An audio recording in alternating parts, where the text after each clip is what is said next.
Okay, usapang alien naman tayo. Alam niyo naman yung pelikulang E.T., di ba? Alam niyo ba na ang pelikulang E.T., ang tunog nito o ang boses ay pinaghalo-halong tunog ng kambing, lawin at tao. Yun ang mga tunog na ginamit. Kung marinig yung boses ni E.T., pinaghalo-halong tunog yun ng kambing, ng lawin, pati ng tao. Okay, sa kabilang banda naman sa Pilipinas, meron tayong E.T. version na Filipino version. Okay, ano yun?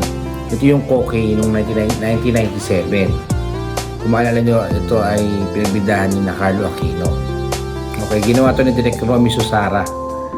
Okay, under ng Star Cinema, na produce ni Madam Charo Santos, pati ni Malu N. Santos. So yun po, Koke, si ibang basa is E.T. So naging kilala rin po itong Koke nung araw kasi actually nagkaroon siya ng TV series after ng pelikula.